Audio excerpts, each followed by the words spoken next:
biso to trahi peuple était. Donc la Mouka ezali et puis tous en des contre bloc patriotique. Comme je Luka, pas dire bien là, to dire bien la Mouka, to panza bango parce que tinena zaka no kabila chaki mutu, acheba tunaona kati ya union sacrée, acheba na FCC cash, aesko alingi siko pacha kati ya la Mouka abanda contrôler. Même professeur wana kaka bango bazo ke no pesa na poto. Nani? Félix. Bon, on a évité sur Félix Atanga à poto, bah nego ba yebi que Félix Atanga à poto parce que va vérifier na bobo bah mon ata certificat à Félix c'était. Bitumba na ya la Mouka ya résistance mais nous avons préparé pour l'élection na biso o to aligner ba député to aligner candidat na biso président de la République Adolphe Mozitu o ba congolais nyonso ba komi ku China motema parce que to linga so ba traité que nous temps on a ba traité.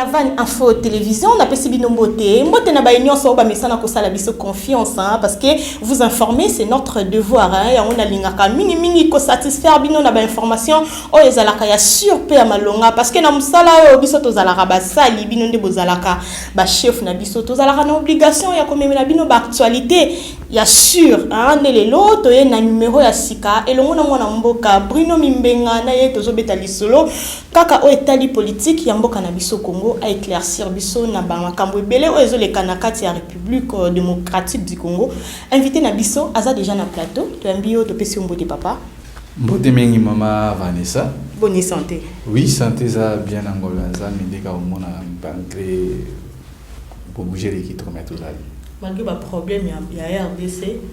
Non, malgré le problème RDC sur les choses alliées, tout le monde pour que nos Congolais soient courage en maille et puis en moussala. Et deux hommes on a tout ça au tambour là pour le cas de part et d'autre que notre ministre peuple na kati ya libulu o il est mbuka na biso. Mais quoi ça la première fois na les gars na van info je crois na chaîne na bino. To ben ça ba militant nyos bande ko ya asbel les amis de Bruno Mimbenga ba militant na biso ya nouvelle là ba diaspora nyos bo soutenir na biso. Van info za moko ya ba chaîne botami ya ndeko biso accompagner biso na ba lead bo s'abonner bo partager ba j'aime na bino ils façon na biso ya go apporter un plus na la chaîne voilà. Merci beaucoup Bruno Mimbenga to kotina mama ya likambo na mokolo ya lelo Bruno Mimbenga mo ba nungu ezoya de part et d'autre na lisanga oyo ndeko Martin Fayulu Madidi asali na ndeko matata ponyo to éviter ce qui omeki okoko ki ko komeka un peu ko éclaircir ba imboka to comprendre pena ce qui nini ezoleka na kati wana. Oui ancien premier ministre matata ponyo na président Martin Fayulu bakutani lokola ba grande personnalité en boka na biso c'est tout à fait normal bakutana pour na biso tout le monde ngo ezali loko ya ko sala ko commenter wana ezate donc c'est tout à fait normal mais toujours kake Martin Fayulu bakoto bakabwani na muzitu à rejoindre Kabila non mama na ngai Vanessa Adolphe Mozitu azana kati ya la Mouka izana ba principe nango ba kozina biso ba bachaki na kati ya mikanda o ekutambisa bango parce que na minute autant bato bazo bana Mozitu na Fayulu bakabwani non bakabwani te donc to wiko bakeno tozana ba divergence ya makanisi omoni makanisi na biso no bango ba poni ko ça la bloc patriotique ndesali ke to kisala mais tozana kati ya la Mouka parce que bomona ki mokozi Adolphe Mozitu ko lega na topic mo alobi nazana kati ya la Mouka bitumba na ngana nazana kati ya la Mouka biso to ko trahir peuple était donc la Mouka ezali et puis tous en des contre bloc patriotique parce que tant toujours ba bloc et ça comme si les sanga boza ensemble na bato wana bozo ka bola makanisi moko boza pe na ba idée moko boza na projet moko pour na ko développer moko mais ce que biso de le passé à bato ya FCC le passé na ba moza ki mabe donc ce que tous en la situation o tous en lelo awa et ça bato wana ce que kondima bitumbo to bandi 2018 ti le 2024 après tout est en raboyer bola fara raboyer tout suite to bato wana FCC non et aussi mbaté donc problème na biso ezake avant bande wana ya FCC bloc patriotique ils ont sous-bassement juridique monté problème na biso il faut bato wana basa la répétence ba se réconcilier na peuple ba se réconcilier fa lutter comme individu ni moi comme Mozitu so il bato wana ba reconnaître que non ma bête au salaki oui peuple congolais bolimbisa et puis ça dit de manière sincère parce que là bato biso ba ko ya pe ba singo bolimbisi mais moi qui est tout moi ça na kati ya mutema o ma pour passer ali so quoi biso ba to za makanisi morote to bi que non to tambola na binote parce que bino déjà maboko na bino za makila biso pepe azana confiance na biso ndo moni le o et comme yo no makabwali na muka muzitu na falu non to kabwana bote to kesani ndena makanisi donc nouvelle les a parti à muzitu botami na période ya bitumba loka bano babota na ikirene mikolo o donc ayoki sengote abomoi tu to ndima to kabo to teka ka souffrance na ka kabo to bokoli mona na pasi donc mona koli na pasi ya koli na pasi abotami na pasi ya koli na pasi puis do alinga mona mo sengo mombo te to zo nsenga na souffrance eza biloko bino boni sali do donc biso to ça na kati ya résistance o zo bunda la vérité des urnes ezaka ya 2018 vérité des urnes kozalaka à vie 2023 2028 2031 2036 c'est ça l'objectif na biso mais à un moment le quoi de comprendre tout moni ba parti politique ils appellent la mission à reformer ba jeune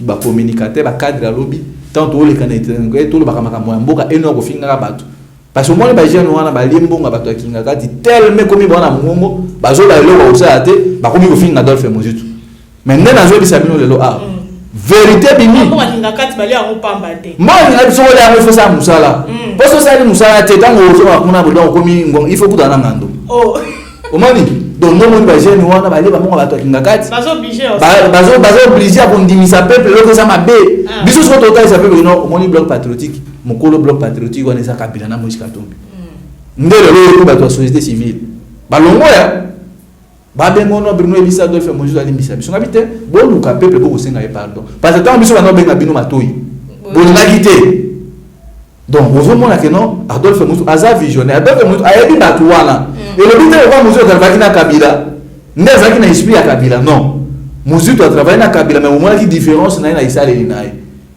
mais fort dommage nyangara kata jeune mo aleki na télévision ni ko maengele ko s'apprendre na Adolphe Mozitu ko ba n'importe quoi yango biso to ebisi bango ceux qui bossent na bloc patriotique ils appellent mabete peuple muto osa nini a juger bino o le biso to ba no juger batu population osa constat ah bato ba bisa biso bo siko bo donc le fait que ceux qui battent au sangana na bato bloc patriotique sur les autres est population en équation c'est que peuple va singa Kabila pardon au moni même na kata nyo sa kebede bazana ba o kana pété donc ba makambu tout biso na ko prédire yango bato so ba muso zaki muto maela ba makambu pa pambate donc bref tout ça la divergence d'idées le rappel vérité nzamba la te penza maza toujours côté ba juste ndé pasteur wana nyo sakra lobino patron ya bloc patriotique muto apesa mbongo muto finance ba activité au sit-in au ba jeune monsieur ba bimi ba nga bango ba ça ba succès patron na moza Moïse Katumbi na Kabila donc dictature et continue à bloc patriotique ndé à mon avis et makambo bo Mozitu abi ça biso déjà il faut na ça nini tolongo donc ndé na bisa bino awa cette parti politique et longwe donc président Martin Fayulu na moninga na Adolphe Mozitu basa na kati ya lamuka mais ndé na bisa bino ka ba jeune ba liembonga bato ba batata poni ko so ndo moniso musala pesa ki bango eza ko diaboliser siko Adolphe Mozitu donc Mozitu abi man opinion ya bato que non aza mwana mabe alinga ofana na bato te mais biso doza bana mabe mais on défendre makambo ça il y a bien to ndima ko benga biso ba démon tant que Kabila a se repentir te na bato nae to sangana ba moté parce que le logo de Kabila la kisi Félix Koloka donc apese kindoki donc Félix biso la sali mabe lobi tant ko zonga to ça nini donc tout comme ko héberger bato mombo ya ko zonga la population congolaise quelque part ça ba peuple obo ba lingi ba mo ba linga ba malheur na bango ba lingi muto so solo mabe ozo continuer ko botir maboko so vérité de misiko na ngai na bato bazo finga excellence Adolphe Mozitu bana baza raison donc on a la le pro maman Vanessa o la série mo ba suspendre na bino tu boba ba yekisango a na ba boke ba bato ba mo na ba o baza constant na bomba ba lingi ba tekela Kabila la muka ba beta na suspension 3 mois bango tout wana ba mama ba ngele ba nane koso melelo nazolanda et puis nazoleka na télévision ko ça que to ça na ba tout mais lelo obo na ba diaspora mama mo za na Belgique wana bo o afinga nga pa pamba na ebite kama ozonga siko obo amona makamboyo o ba yema teka la muka na ebite so osenga pardon a public pas ko se repentir ya wana moni biso to lobi na kati ya famille ba tout nyonso bazaka na idée moko te lokola to batali si biso na polele première grossesse ezaki FCC cash deuxième grossesse Kabila botisaki yango ezaki union sacrée troisième grossesse ayaki siko aya azwa biso kwa zoba na ye na muzito ambale biso akosa biso na kati ya lamuka loka batinaki baja aner baniko maingele na bamisusu wana pona kwa malamuka biso siko tobi non toyebi baje na bino toyebi limite ya batu konzi ya niko maingele na niko maingele na batu nyonso bazoyana donc toyebi bango vraiment liboko ndo mono bino boke na on bloc patriotique ndo mono siko baki babeti mutu na mbunzu na bango na meri ku siko baso na siko ba obisa peuple yango zo mona siko population il faut ba siko que non ndeko Bruno makambazo ya kango situation ba 2020 akosaki parce que vérité le yango bibi donc makamba bloc patriotique siko ko expliquer ngo na ba façon eza bon mama na ngai bloc patriotique so to ba eza kindoki mais Bruno mimbenga façon makambo ezokendela to ebite soki na 2023 élection kozandenge ni non papa va les biso nouvelle là parce que ça communicateur la munga de ngaza communicateur nouvelle là tout ça ande na gacha la munga et puis ça ande ko na communicateur ba tia ba la munga non ils ont ba pili ba petit ba vie misusu ba pili petit ba kana ko ba la na gacha nga système ba kana ba vie wana omoni moi je suis quelqu'un moi je dois préparer un lobby ako bimisanga pe député ako bimisanga ministre pourquoi pas encore gérer pimbo ka président de la république donc tout ça école bouillé bazo former ba pour la boue ils ont dit non Bruno comment fin non tout ça bilo wana ti biso nouvelle là nous sommes un parti politique tout ça ba ambition politique na biso OK mission à parti politique no le biso na il faut recruter ba militant et puis au conquérir pouvoir biso zo se préparer pour 2023 to ebi même na kata yo sacré makambo na lobo ba on a ba déjà on a pas problème ba o kanate ba ko zo ko luka ba dimbe na to ko dimbe na muka to panza bango parce que tinenga zaka no kabila chaki mutu ache ba tuna ba kata yo sacré ache bango na FCC cash aisko alingi siko bacha na kata ya la muka abanda contrôler donc ozoma le kabila za mutu mo we alingi za partout au même moment so akuda ni siko na mutu o do basa maseki na yete Muzi tu as découvert avec ta petit géo. Ya mozo mona biso nouvelle là, tout ça na bitumba résistance na kati ya lamuka. Parce que tant ba baso le bateau non, Muzi tu akeye pas Félix non, Muzi akeye pas Félix c'était. Ko connaît pas Félix c'est ça monsieur toujours favoriser dictature na kati ya mboka. To comme ça ba dictateur. C'est comme Muzi tu as démocrate ali bilo wana ti. Omoni, parce que tant ba baso le bateau Muzi tu comme na nyo sacré non, ouais ba sur na 2021 peut-être, tout ça na conférence mon en formation il faut banque. Leader excellence musu dans le bibo nazo bisa bino ba communicateur bino bolo kana ba télévision na lingi na ko mutu te ke na ko finna Félix na télévision to bundi sa Félix pas comme individu mais to bundi c'est un système et ça le linaye voilà ko tuna union sacré botamagite so bo ta union sacré botami na ngi musu to tikolo ba arabo so ça qui mutu okena union sacré mama na ngai Vanessa ali ki mama kende so une année 2 ans 3 ans 4 ans ba to na suka na chèque na bango ba o pota biso nyewa na ne sai ma Dubai biso bi milo wana sai mate biso za na kati ya résistance tout ça ko bona pour la résistance vérité des urnes et puis tout ça préparer en 2023 ba élection bo salema to bi ke ba koza ba ko tripoter seni mais peuple ko tala ba on a liso vraiment ya bo kenzu ya kanda parce que peuple za sous mona mukete population ko les comprendre na landu jeune moko na Pascal wana na parlement debout a kolba que non Bruno a koyaka sur na parlement non na koyaka parlement debout tout ça na kati ya la muka balingaki ne bateka la muka biso to boyi que non peuple boki to yi su ko trahir tele ko trahir na peuple na 2018 ne to mona na 2006 bateki pouvoir na bango pona mbongo so na la muka ya suka boyi ni maboteka ngo pona mbongo. Maman Vanessa, c'est inacceptable. Donc, peuple, on a payé biso confiance. On a mis sur la mouke banzani. Na biso, biso, avenir politique na biso comme il y a problème. Na population on a pas venir là-bas. Bon, après la je soutient na payé confiance. Donc, moi, la population, je suis comme non. Le cours en 2023 élection au Salema. Le cours bazo s'entêter, tout bimisa candidat ya waza mes propres. Wa boli Moibi. Alingi kote kala muka te Adolphe Muzitu on a cadre à la muka candidat bozala moi na mboka Adolphe Muzitu pour que non azala candidat potentiel ou akoya na ba idée malamu akwana ba projet de société malonga o bo congolais nyonso tanga kotala mo na ba bino c'est un homme qui mérite yango no moni la muka il ko présenter candidat na moi na mboka Adolphe Muzitu et puis biso nouvelle parti politique candidat na biso Adolphe Muzitu. Jeko Komulumba, vice-gouverneur na kati ya République démocratique du Congo. Commentaire ne kozani. Oui, maman Vanessa, pour na biso nyonso bozo mona na za fuya tricherie. Parce que ceux qui ont eu le coup la ville à Kinshasa, tous eu parti au pouvoir, ils sont incapables d'avoir la majorité parlementaire. Ils ont une affaire à 32 députés, quelque chose pareil comme ça. Alors, parti, monsieur, ça même pas na pouvoir, mais ils ont député belé. Il y a un problème de s'opposer. Moi, je vais respecter le visuel de Mboka. Il y a Félix Ezate, parce qu'il n'a pas une majorité. Au moins, par rapport à Makambo, il y a Koko Moulumba. Ils ont créé qu'il y a des bandits. Basangani ba bimisi vice gouverneur be bandi donc et là ba malonga ba ko ba s'attendre wana ekomimate parce que tout wana ezaki monnaie élection ezaki d'abord Mosoletambola ki Kanyak parce que je reconnais na komi wana akoya wana te po asale la ba kinwa akoya ko sale la ba bandi ba tie place wana ba bandi ngo ba kabuya ba to wana union sacrée na union sobino moyibi non c'est un groupe de bandits ba yokani bien ba zota musamboka na kiloma yango zo mon opération kini bopeto mbule baka ilobi assemblée nationale elindi na wile de place ko le kalobi exacté parce que bando ah ba tola Bruno mutu mukia biloba loba on parle de choses comme ça mona ce que je me vois à Osani même ma province nyonso ba ils ont un problème na ba Congo bon Congo central na ba province mais sous on a ignoré rien de beau parce que tout a été monnayé d'où ba to ba tie bango wana ba vient na bango batindi bango parce que gouvernement bimi akoya no il faut récupérer non bon ça y corruption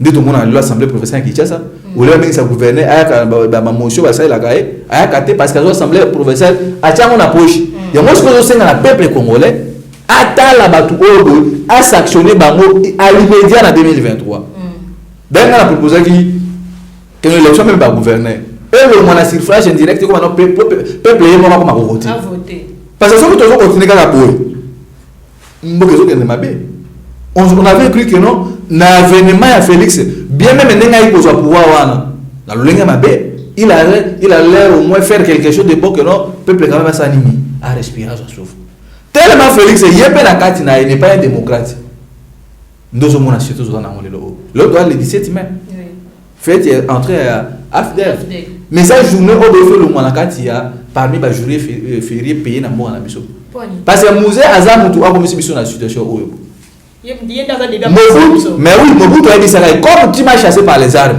Yo pe ba ko benga na nini na minduki. Ndé le moni le salaire du péché, c'est la mort. Do Moscou le ba to ngaka na bloc patriotique na lenga ya na ya faut pas.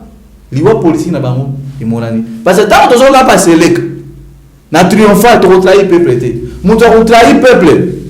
Liba bembo de sanini emela. Mbondo a liboso emeli ba caméra emeli ba Moïse Katumbi ba bemba et emela pe Félix parce que c'est le moté mbondo pa ne balé et romela moto ya kina likanisi bloc patriotique voilà ça officiellement au monde après place dali j'avais dit président attention on va perdre de popularité na o makambo atina te ba mona biso ke notre bana mike mais non on a étudié quand même tout ta ba liso musupe to mona makambo poto ke na pe ko lukamba ba info na c'est amali tant ba matata pona bazoya tant ba nani ba kabila zo pesa mbongo na ye. Parce que la mec qui danse, c'est la mec qui commande, qui dirige même. Ils ont imposé Bino. Ils ont une capacité parce que vous avez mon solo à mais aux gens un peuple. On Nelson Mandela libéré l'Afrique du Sud, ça pour autant ça un bon quoi. Mais la Congo Siko Baniko Mengé le quoi ça million va piéton, mission bon toi va piéton. Alinata Mohamou tout cas bien. Allez, il faut bando fin na musique.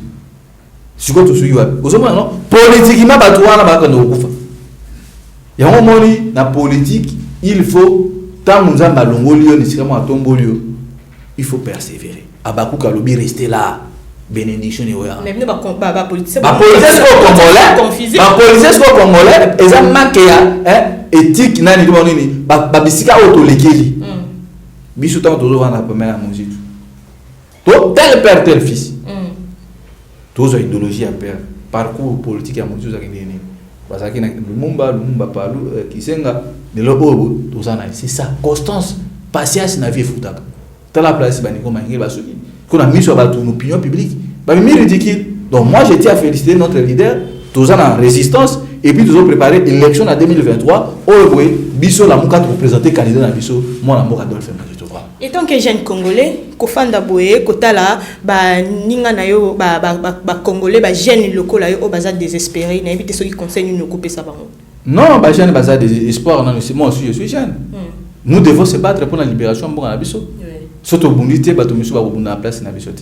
Parce que quand azo mona ba jeune kinois, ba jeune congolais bazo na beta oui nini oh là qui les États-Unis non, il y a tout ici. Oui. Tout bunda biso ne ba jeune tozo bato comme ça ba dictateur na moko na biso.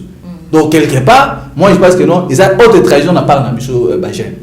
Nous devons lutter pour vendre sa démocratie malonga parce que chaque année na ba université na biso na Congo to bimisa 3 millions de jeunes au bazo na ba université. Tant ba jeune na bazo bima. Bazo sa misali. Et aussi, nous avons un projet à monnaie pour n'importe monnaie pour Congo. Qui est emboyé, il faut tout ça, politique et créativité d'emploi des jeunes. Tout est à côté de l'industrie, tout est à côté de la sécurité, tout est dans le domaine de la santé. Il faut préparer les jeunes qui ont un projet dans le département. Donc, tant que les jeunes vont reprendre le sens au niveau où réfléchir, au moins qu'il y a un espoir que nous avons dans ma case parce que nous avons des gens qui nous ont permis de se débarrasser. Et puis, on a bien dans un contexte, quand aussi un pays vit dans une occupation, important c'est l'élection égalité. On doit d'abord combattre Batouana, Baoukipa, Expansionniste, Rwandais, ou Bazo, Bazo, Mabé, Nabiso. Parce que tout le monde a besoin, tout le monde appelle richesse, Nabiso, Moutounion, soit profiter là. Mais les gens congolais ne veulent pas se battre pour Mabé, Nabam. Donc, mon aki Nico Mayenga, non, Mouzoutou n'est pas un leader. Non, bah, votera, Mouzoutou parce que tu es leader, aux gang, aux la popularité. Non, bah, votera, Mouzoutou dans le projet à soutenir Malam. Mais que na Congo, bah, tout va na idée Malam, ou bah, on va aventurer. Bah, tout va bunda, pas, pour soi, bah, policier. Bah, on dirait que non, bah, Thomas non. Bisos que tout ça na projet Malam pour na bagène, ouais. Tout sécuriser, tout peut ça bagène, misala. Na domaine économique, pour que politique na bisos à ma casse. Tout le monde a dépendance à Biloko à Libanda. Tout ça, la casse, tout développer l'économie na biso. Tout autonomie, voilà. C'est ça. Mais là, Nico, tout ça, Nini Boy, monsieur le chef coutumier, oui, le chef coutumier, bon, t'es comme un belé. Au moins, parce que le chef coutumier, ça, il y a kilo. Avant, t'es comme un belé, t'es pour un bon. Avant, un bolingo, ma belé, mais Nico, le quoi, ma zune bon, ma Rwandais. Le quoi, ça, va déstabiliser Bitumba peuple. Donc, mon iba pour la belé, on a biso, on a quoi, ça va gêner. Bah, l'idéologie Adolphe Mobutu. Non seulement l'idéologie Adolphe Mobutu, mais ça c'est souverainisme mais na kati ya mboka na biso. Souveraineté wana to battre la souveraineté na biso parce que ceux qui to sala attention maman Vanessa to quoi ko bunda l'indépendance pour la deuxième fois. Parce que au moment que mon Félix au un problème à classe. A un problème il y a compétence à gérer mboka. Bazo le ba effacer les 30 juin et comme journée bambias et comme journée moko boy. Donc biloko wana tous à la vraiment très attention nango parce que moi ni Félix akena obidja en Côte d'Ivoire a ofinga ka enseignant tandis que yemo ko un problème parcours scolaire. Tu vois biloko wana est démoraliser ba jeune na bisoté. To que biso tangi na ba collège pas ba sango to na ba université, on suppose que les mêmes professeurs wana kaka bango bazo ke na professeur na poto. Nani? Félix. Bon, on a invité sur Félix Atanga à Poto, bah nous avons que Félix Atanga à Poto, parce que va vérifier dans Bobo bah mon ata certificat à Félix c'était. Et puis ce Félix, attends il classe à côté ni pas propos en ati. Parce que il faut voir bah on enseignement na biso ça mabé. Condition il y a enseignement na biso c'est ça bien traité. De tout ça un problème manuel. Parce que pour pas enseigner pas ça bah préparer matière. Pas ça va livre moi bah document bah journal de classe manuel pour nous préparer matière na bon. Est-ce pas ça bah environnement est-ce que condition il y a un bâtiment bâtiment basé là ça ça madame de le comme sous la mise est-ce que salaire n'a pas ça on entend il y a malonga mususu ya mini problème ya recrutement ni genre ni bâtiment toujours recruter bon politique éducative ni oh monsieur Félix station à place aux hommes donc moi je pense que non les jeunes doivent comprendre parce que ta au autant ba mboka monsieur comme ba ils ont développé mboka bango biso tout ça ba chamaillerie ko fingana kai ko so aux hommes que cela ne nous porte peu ndena bisi bino nouvelle là état parti étant un parti de cadre bato maele tous travailler en 2023 élection to ko élection te même na o bango ba bolika to kene na ba onde ngwa to bi ba ko tricher mais peuple ko sévère na bango voilà le ko to ikulu bango maman Vanessa bino mimbenga mot de la fin pour na mkona biso ya lelo po tozo kende déjà ko chuter oui mot de la fin je crois vérité bimi que Mozitu azaki na raison ya ko boya bloc patriotique parce que bloc patriotique izaki coupa bandoki Moïse Katumbi le financier na Kabila batu basaki initiative ya bloc patriotique. Je ne crois pas que non bato ba kolela la télévision pour na koya ko loba biloba loba les choses. Yango tozo bengi sa peuple congolais tozo na kati ya lamuka to tikali ko kende ni na union sacrée parce que pour na ko premier ministre ne bazo loba. Il faut Mozitu dans la majorité parlementaire à l'Assemblée nationale. Mozitu dans nouvelle les combien de députés ka yimo. So pour que fusion au chef du gouvernement et Simba Mamakasi il faut la majorité de l'Assemblée nationale qui va député au projet de société va dépendre de eux. Soit Mouzou, soit le Premier ministre. Donc il faut favoriser Félix comme un dictateur. Au moins, Mouzou, il faut avoir pour l'attaque de Moutomaï, la police, Makambo est d'une manière démocratique. Bande Koba Longola, Makanisigana Mouzou, tu es quoi non. Tout ça dans la politique, tout ça dans la NT, de Boulanda qui a le gouvernement et travail. Et Matissi recette, il y a 7,5 milliards. Et le bilan a comme ici, pour passer Matissi bon, et quand on a une sacré. Et ça comme si on maman Vanessa, de Boutana la caméraman, a bino à Bonamboka. Bouke Koluka, Nyamanazam. Yo bomi Nyamande kwa bimi mabo pour les autres, on a Mboka. Il y a que le chef coutumier, chef du village, moi, Vanessa Zanyama. Si on provide ça, à commissaire que nous avons, mais après, est-ce que vous avez Vanessa Bominia Mamoun, à Okabola Mosiko, n'est pas battu sur sa ligne, Baria. Et ça, le quoi à Félix Moujou habita, Batouana Bana, Grala. Surtout à ce qu'on débat au sein de l'amour.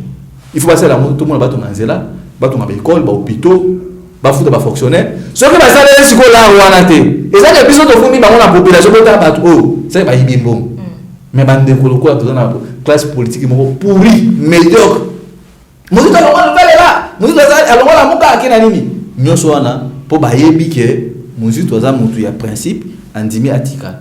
La carte ya Bitumba. Na ya la muka ya résistance. Mais nous sommes préparés pour l'élection. Nous sommes alignés député, nous sommes alignés candidat na biso président de la République. Adolphe Mozitu. Nous sommes alignés. Nous sommes China Mutema. Parce que nous sommes alignés. Nous sommes alignés. Tout ça, le président Eli Martin, il faut la Bitumba. Et c'est un seul qui m'a monté mes repartage per monnaie. Donc, oui, na koki ko suk sera que non, nous sommes bande ko balokaki vérité bimi que mon colo bloc patriotique ezaki kabila na mochika tombe. Bande ko bazonga raison, tout ya to continuer bituma biso ya la moka. Et là on a aussi na bande ko nyoso ba mama ba soutenir biso ezali bande bozana kati ba s'abonner na Van Info et puis bo liker, bo partager en ezali façon na biso. Voilà, merci Maman Vanessa. Merci beaucoup. Nous sommes arrivés à la fin de cette très belle émission. Ezalaki Bongo, Bruno Mimbenga, Yeo Azali Bongo, Moko Yaba communicateur, il y a un nouvel élan, Naye Tosololi, de tout sauf de rien. Tozaki n'a besoin vraiment à éclaircir Bisso, na Maimazo Leka, na Katia République démocratique du Congo, pe Azalaki wana clair à expliquer Bisso normal, pe to Kominasuka. Merci Bruno, Pona. Ndobo ya kité ko ndima invitation na biso na mokolo alelo soki bo sepeli na émission bo pesa yo azala ki bongo sima ya bilili na kombo ya Ribin R15 pour pesa yo. Merci beaucoup et merci na ba nyonso o ba mesana ko sala biso confiance et pourquoi pas merci na ba abonné na biso nyonso hein bo continuer et puis bo partager ba onan ba s'abonner te bo s'abonner na Van Info. J'espère que vous allez déçu te hein. Joyeux anniversaire à ma petite sœur chérie Yasmine Yambele hein na pesio ba joyeux anniversaire na yo nzamba batela yo nzambe vraiment batela pesa nyonso motema na yo et zo linga hein nzamba batela parcours à vie na yo ezala béni soit brutalement béni ngai na bino to kabwani awa pe to kutani balasima. Au revoir.